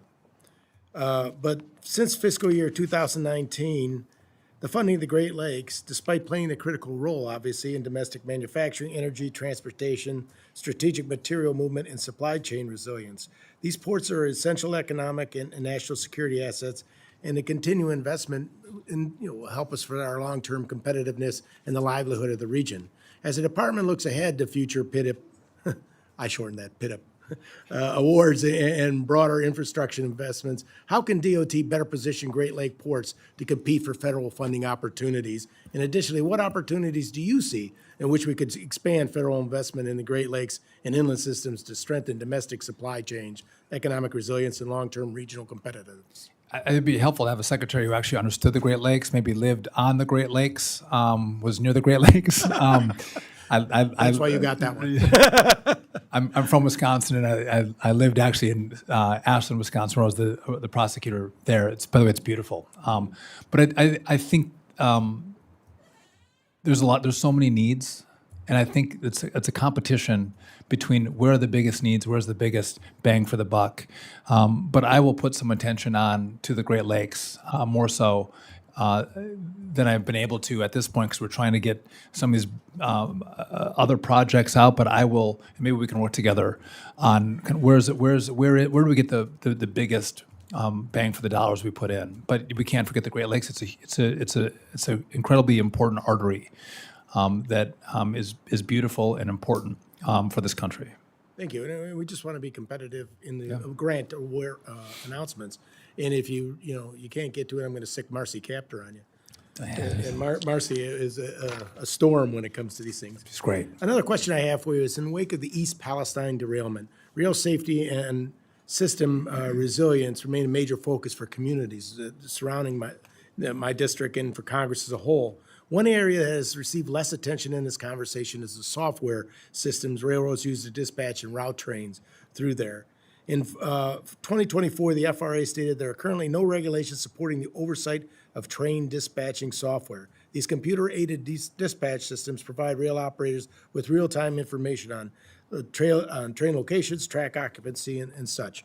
Given the rail industry's growing reliance on these technologies, how is the department and the FRA evaluating the safety and resiliency of train dispatching software today? In the software, I don't have an answer for you right now, but I will take a look at that, and I could circle back to you with FRA. But rail safety, and we saw with East Palestine how tragic that was and the long-term implications. And one of the things I think that we do actually very well, whether it's in whatever our mode of transportation we're talking about, when bad things happen, and we don't want that because we're safety driven, but we actually learn from what's happened and try to improve our systems so we don't make the same mistakes over and over again. We continue to get safer with better policy and better equipment. Well, this is one of the things that's being bantered about now and downstairs in the T&I hearing. But should additional federal standards, oversight, or reporting mechanisms be considered by the department or Congress to help prevent widespread operational disruptions and strengthen rail safety? Well, listen, I think there's a lot that can be done in this body when you look at rail safety. And there's the Rail Safety Act, I know, which is being considered right now. Is it downstairs? Is this where this is happening? I know where the financial services room is. But yeah, I know that's being considered right now. But there's a lot we can do to continue to drive safety. And rail is one of these things that you can forget about if you don't work in it or you don't have rail close to you. But it's critical. Whether it's shipping or rail, the country doesn't work without these important modes of transportation. So I'm interested to see what the committee does and how they consider the Rail Safety Act. Certainly But a lot of good things in there. Certainly appreciate it. Thank you. Keep up the great work. I yield back. Mr. Quigley. Thank you, Chairman. Mr. Secretary, let's have a deal. Lightning round, 3 quick questions, 3 quick answers. Then we're done? All big, Okay. I'll write you a note. Okay. But you talked about big bang for your buck. O'Hare, busiest airport. Yep. Most flights transfer through there. You mentioned the tower there. Yep. Because that one tower is so understaffed, we got a runway that's barely used and it's brand new. How close are we to addressing that? So first, I can be kind of quick and not really quick because you're right. If you've been up in the tower, the airport is massive, and how that airport functions is a testament to the great controllers that we have. But I do, in the request that I'm going to make, again, you have 3 towers. I do think that if we get a new tower and we get better visibility, I think you're going to get better performance out of the airport. And again, as a Wisconsin guy from rural Wisconsin, it's one of the main arteries that And we if you- travel through. If you want to go see a Packer game, you got to go through O'Hare, so that's fine. But we just respect this so we can finish. We didn't get More to the people. Bears this last year, which was challenging for us. It's been a And long I'm- time. I'm with you. But look, we just got to get it staffed. The red line. Yes. Extension. And it's hard for Chicagoans not to see that as some degree of vindictiveness of holding it back. And it drives up costs and it puts risk. But I just put this in perspective. Big bang for your buck. Amtrak, 34 million riders a year. Chicago Transit Authority, 338 million. It means the world to the Southland to extend that. And these delays make it more and more expensive. Can we get through this and not have to have Yes. a court order to get the money Yes. continually going through there to extend? And vindictive, not. I've without even you asking me. We'll tell everyone you did ask me. But listen, I'm looking at O'Hare. I haven't had any issue with Chicago, but it was It's not how you. they were contracting. And we're in a good place now. Money's going, flowing to the project. What I would ask you, I think we do all have to work together. We do have to drive better safety. We do need better policies in place so riders are safe. And I think that's just good government. You'll get even more riders on your system. Let me just stop you for a second. Yeah. This week I met with 3 bus drivers Yeah. who had been involved in crime scenes, and they were victims of this. And we talked about what CTA can do better. So I acknowledge that, but you don't help when you cut money.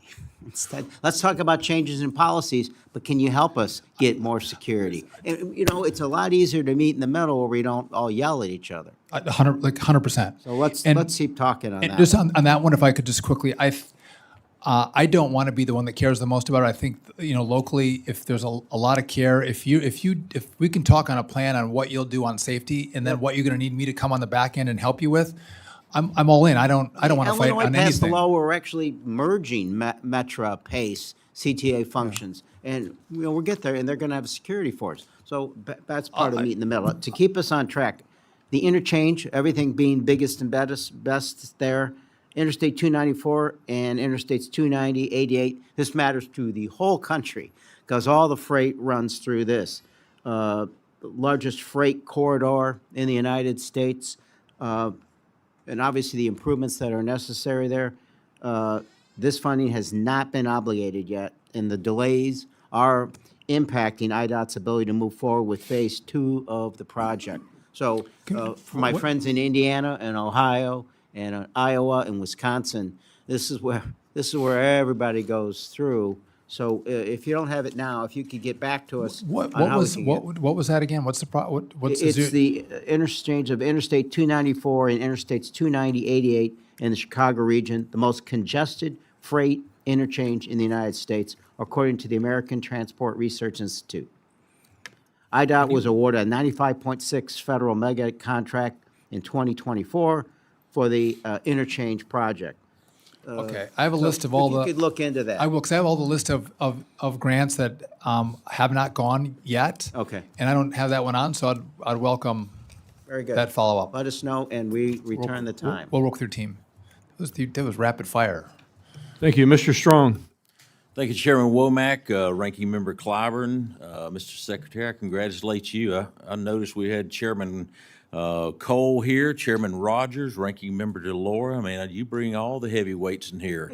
Everybody likes to see the Secretary of Transportation, and I think everybody's been very good on this dais. I think we ought to all get extra project for each one of us, but that's just my opinion. Secretary Duffy, thank you for being here today. It's good to see you again. Also glad to see members of your staff that have joined us today. I know it's a hard job what they do. I appreciate your commitment to the American people and making the effort to see America's transportation industry firsthand, meeting with civil servants and specialists to keep this country running. I would be proud to host you in Rocket City, USA, Alabama's 5th Congressional District, Feel free to bring the wife and kids. We'll take you to Space Camp and the U.S. Space and Rocket Center, and I know you'll have a great time there. You start looking at the district, the work building up to our nation's infrastructure, modernization, and aviation systems, and ensuring federal dollars deliver real results for taxpayers. My district in North Alabama is home to Redstone Arsenal, where more than 45,000 people commute through the gates every day, making it the single largest employment site in the state of Alabama. Secretary Duffy, before thousands of Redstone civil servants, contractors, and service members can get on this base to carry out those critical missions, many face severe traffic congestion and infrastructure constraints surrounding the installation. These transportation bottlenecks do more than create commuter frustration. They affect operational efficiency and create vulnerability around facilities essential to our national security. My district has seen firsthand how transportation investments directly affect economic growth, innovation, and national security.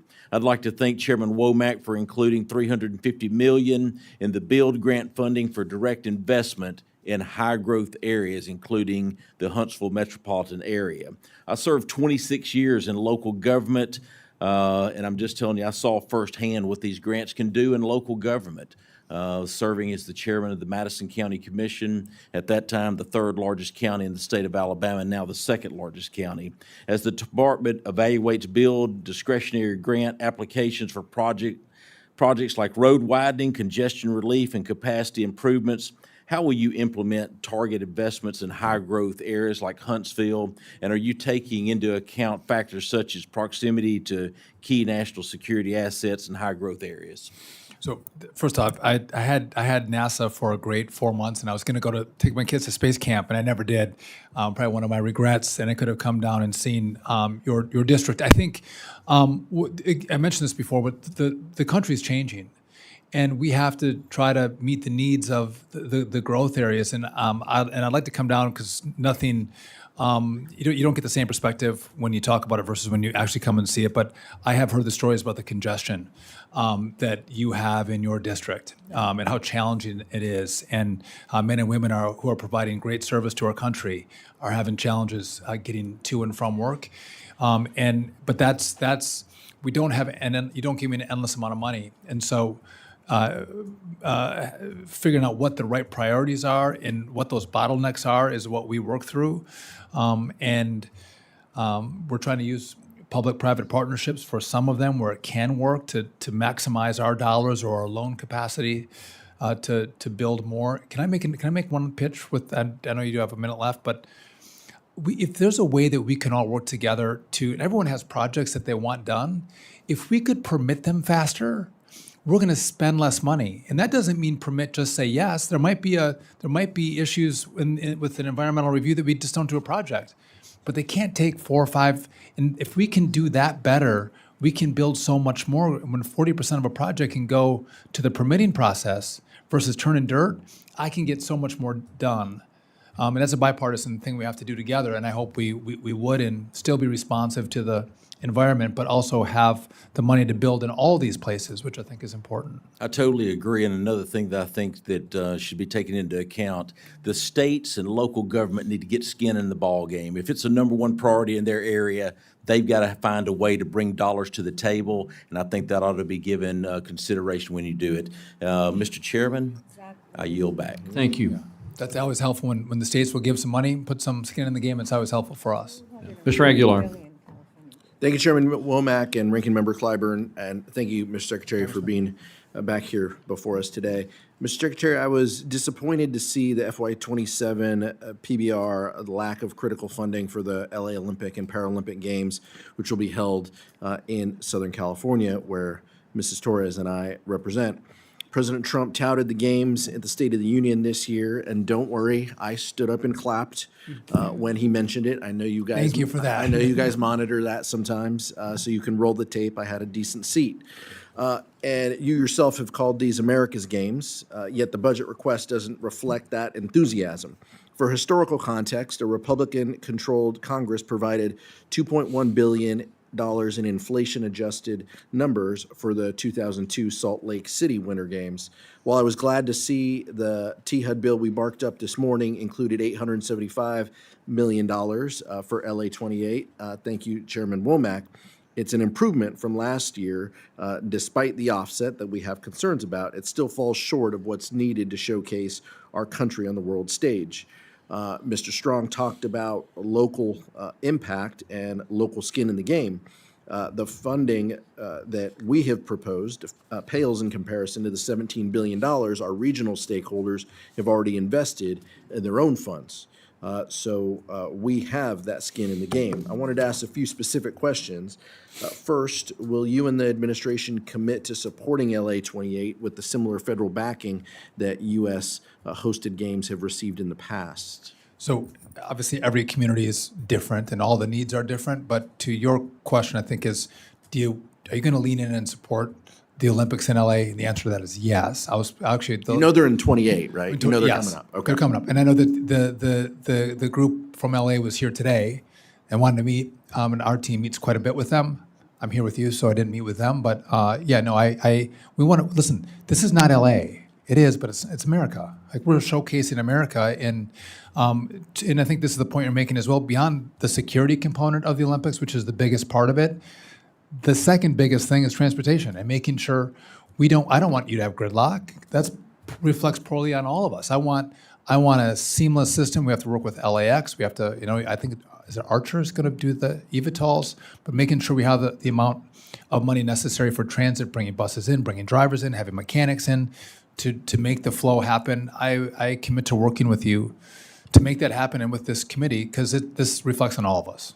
To what level is DOT coordinating and working? You just mentioned, obviously, the two big components are the transportation and buses and the Homeland side on the security. So what efforts are underway to work closely between those two agencies? So us in Homeland? Yeah, you and Homeland. With regional stakeholders and transit operators, there's a task force that's all working together with the different aspects of the federal government with the Olympics. But then we also specifically meet with the Olympics. And our role is technical assistance for the most part. They're on the ground telling us their needs, what their thought process is on the routes and the plan, and what streets are open, what's closed, and we provide assistance in how they're thinking through they're going to operate the transit system for the games. And do you feel you get both the Paralympics as well right after exactly? Yeah, I mentioned the Paralympics in the question. And your commitment is to push whatever resources this committee comes up with, whatever that top line number is. Your commitment is to get that out the door in advance, realizing this is coming up. I mean, this isn't just planning money out in the future. And based on where we had been historically, we are behind. I'll shake hands with you if you want. No, I commit to getting. You already offered your text, for us to text you, and nobody. I'll tell you, to be honest, nobody on this side has your number to text. So it's very kind of you to offer. Just for clarity, I get more texts from Democrats than my friends on the Republican side of the aisle on projects. So I'll nobody on this committee. So that's fine. Maybe that's good. Congress, and this gets a little friend group sometimes, and maybe. Yeah, exactly. But I'm going to text you back though. That's the problem. I have your number too. I commit to working with you, and I'll get the money out, and I want these games. And as I think you quoted the president. He also recognizes that he's in office when these games go off. We want to showcase the country, and just even with you have big FIFA games coming as well, which I think if I can make it out, I'm going to come to the games on the 12th. Is it the 12th? In LA, I don't know. I'm going to be here, so I don't know. It's a Friday. Anyway, we've sent money there too to all the different communities that you gave us $100 million, and we've divvied that up based on all the number of games each of the communities have. And I think you had $9 million in LA for the games. I think that's right. For transit.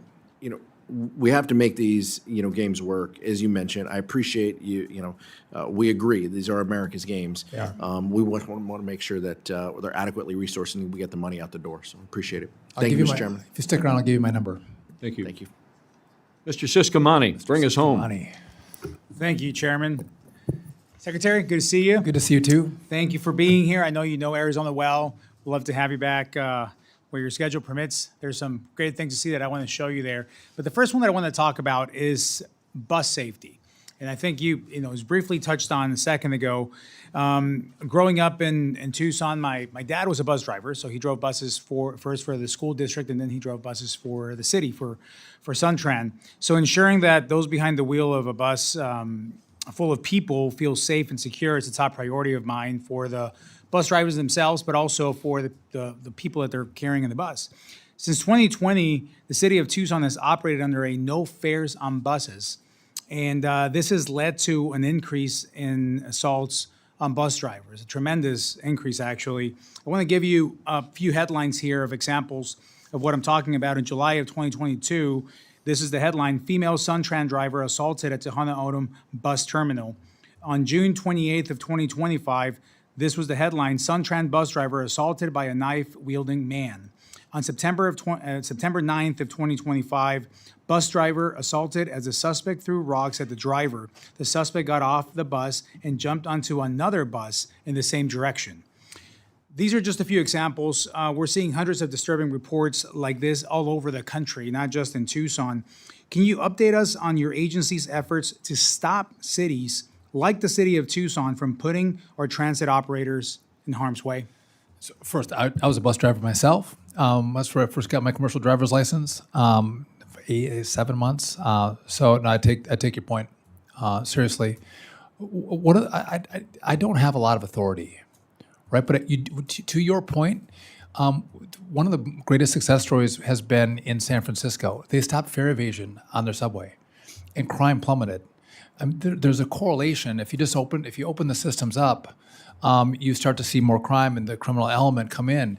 And I can't leverage the city to do the right thing, but hopefully the community would step up and look at the data and push their leaders to stop some of the policies that are not helping but inhibiting safety. Well, this is definitely, no question, a majority responsibility or actually all responsibility on the local city council and mayor and decisions there to make these fares basically free and having the consequences that I just talked about.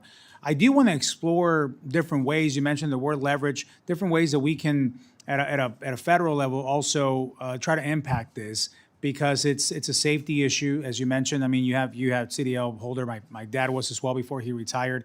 This is a serious issue, and it's getting worse. So I do want to explore ways that we can probably look at something there that we could do. I have to explore every avenue when the city where I live in, and the major city in my district, is not going to go the right direction. We need help. I appreciate you bringing up the safety on our buses and the transit system.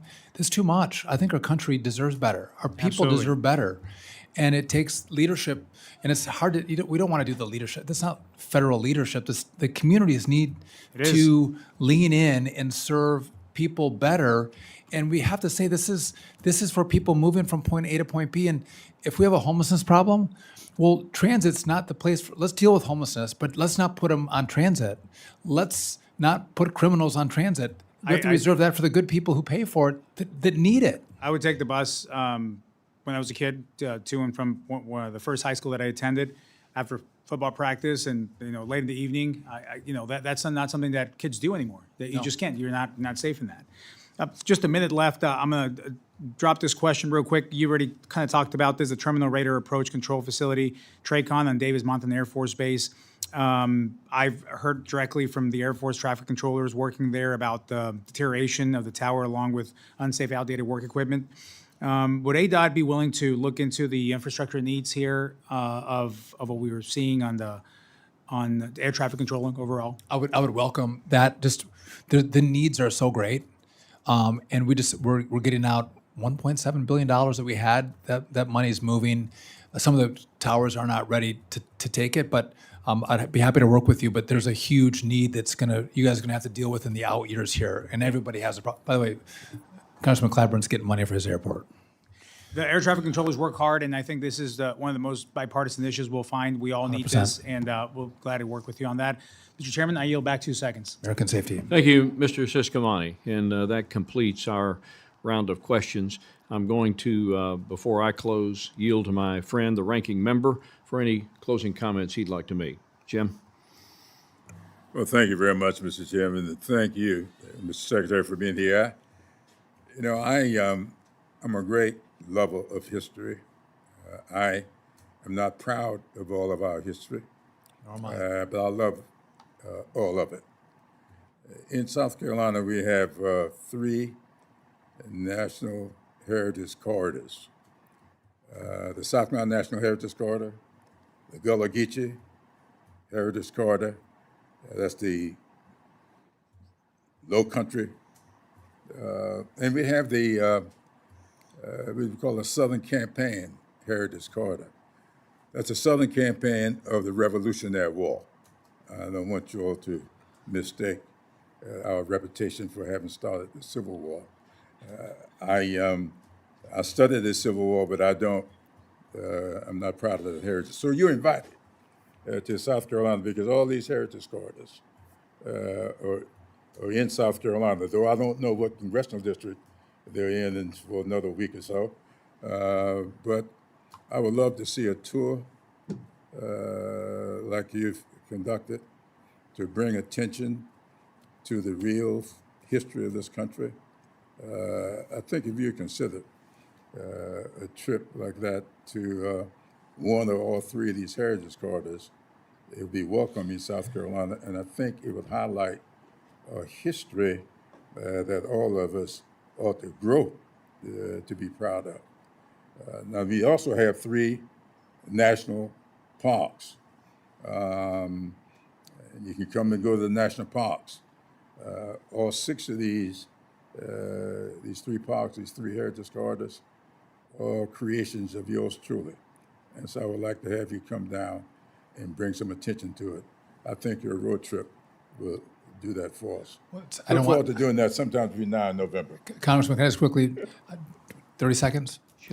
I can't tell you what and where the road trip went, but they could have gone to Charleston and they could have gone to the marina there that goes from the mountains all the way down through into the ocean, and it's a beautiful place, and I'll take you up on your invitation. But just if I can make one last point, the infrastructure needs of South Carolina. You mentioned the growth of South Carolina. It's per capita, not total growth, but per capita growth. It's huge, and there's real needs of roads and even evacuation routes in South Carolina. Thank you. Thank you. I'm not sure where all the roadshow went, but if in fact it didn't go certain places where you've been invited and the roadshow comes back, understand you will be welcomed with open arms and without any criticism from this panel. There's no season 2, I'll guarantee you that. We appreciate you. Thank you very much.